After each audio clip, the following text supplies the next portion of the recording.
What makes philosophy different from reality is both complicated and surprisingly simple. Philosophy is, at its core, an attempt to answer the questions of what human life should be. But ultimately, people only are able to see their own sense of what should be. We can try, and we should try, to understand each other's viewpoints as much as possible. That's how we arrive at a greater truth. But we are still limited. It's still human nature to be limited to some extent, no matter how open-minded, no matter how empathetic, no matter how insightful of others' experiences and perspectives we try and even succeed to be. We're just always going to be, to some extent, limited by our own perceptions of reality.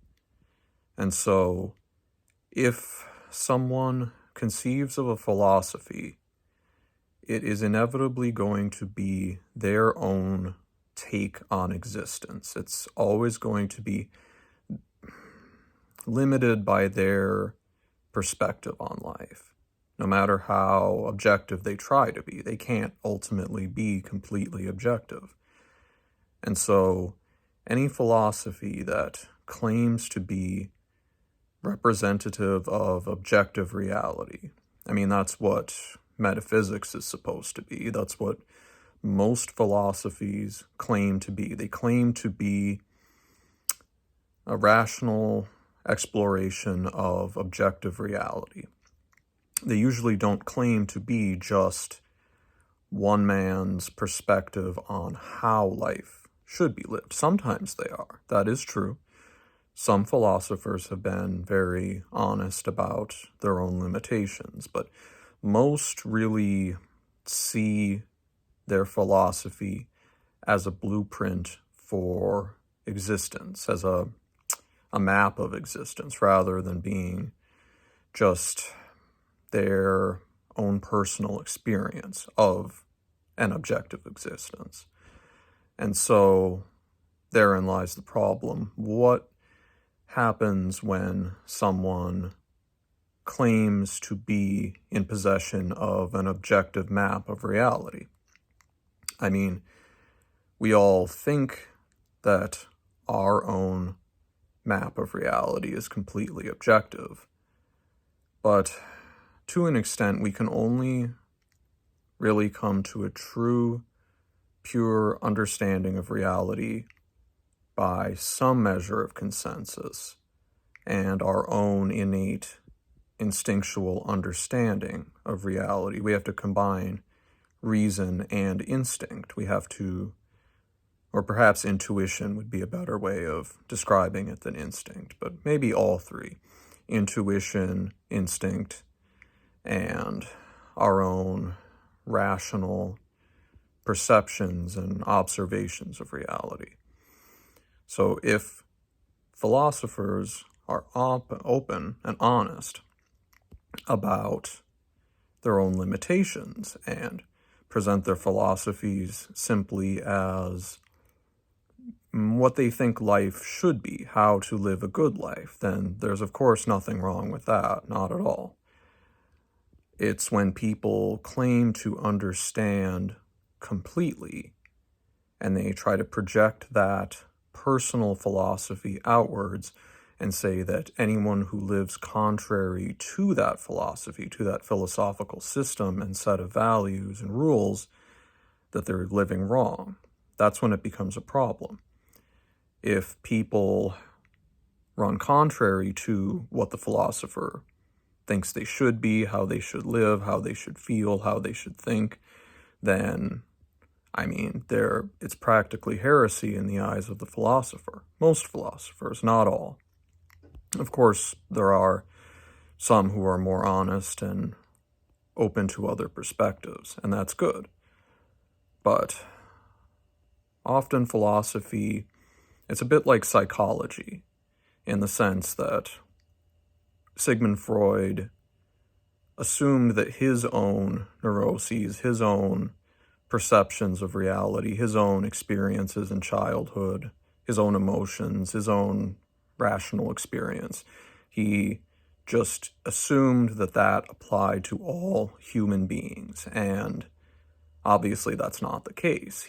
But it didn't really seem to cross his mind that other people might have radically different experiences, and so, although there's nothing inherently wrong with psychology as a discipline, if it claims to fully represent the scope of human experience, then that becomes a problem, because then there are going to be people who are outliers who aren't mapped by the scheme of psychology as a discipline. And so if a psychologist claims to fully understand all of human behavior, then it's never going to be true. There are always going to be different people who have different experiences and different perceptions of things, and it's never going to fully encompass the human experience. And so, similarly with philosophy, if we can accept our limitations, if we can accept that we can't completely understand everyone and everyone's experiences and everyone's needs and everyone's desires, then there's nothing wrong with pursuing philosophy, there's nothing wrong with pursuing psychology, but ultimately these are man-made structures that struggle to fully encompass a reality that, although of course in our terms it's defined by human experience, it's going to be beyond human experience in many ways as well. We are not the full totality of the universe. We are a part of it, and trying to project our own essence out onto the universe and claim that everything obeys our perception of how things should function, it's just going to come up short. It's going to be limited by the fact that there are many things we don't understand and perhaps never will understand about life, about the universe, even about each other. As I was saying about psychology, we have to accept that people are different. People don't have the same needs, the same wants, the same experiences. We have to be all right with that. We have to accept it. We have to be willing to admit that we can't know everything. We have to be willing to admit our ignorance of all things. We can't claim to be omniscient. It's delusion. It would simply be delusional to claim that we know everything, and that's what most philosophers claim to understand.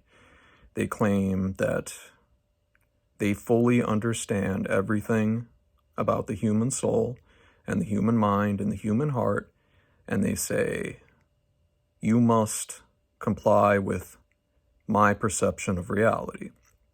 But it's not a one-size-fits-all solution. It never can be. We need different perspectives, different views.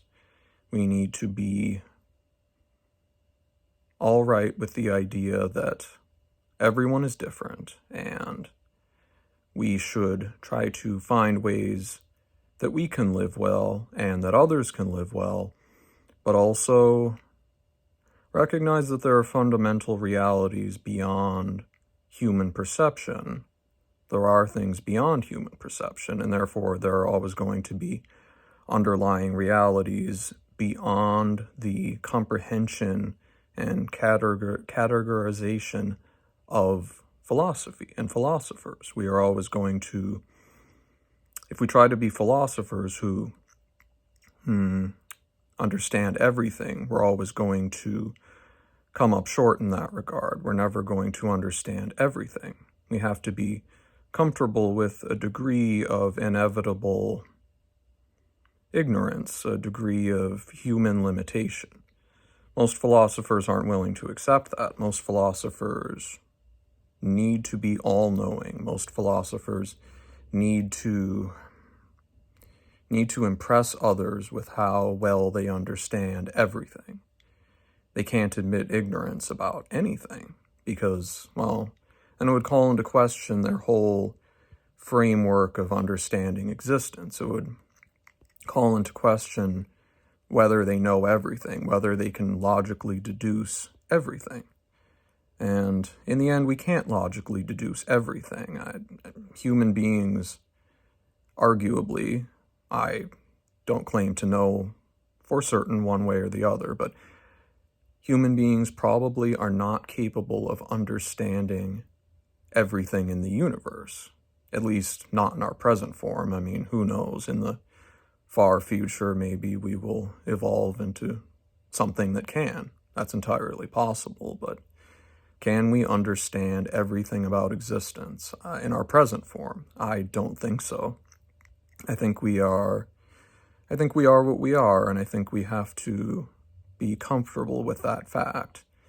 I think most philosophers aren't able to be comfortable with what we are, with just being what we are. They aren't comfortable with a degree of uncertainty that goes along with being human.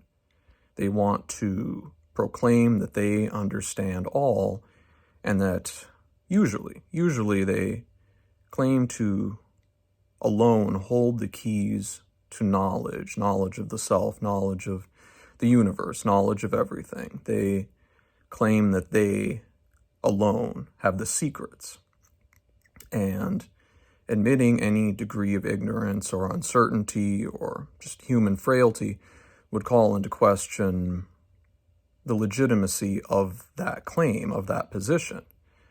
And that is a great deal of my complaints and hesitancy when it comes to embracing philosophy, and why I believe we should accept the reality that human beings are different, and that we have limitations, and that we are not in possession of all the facts.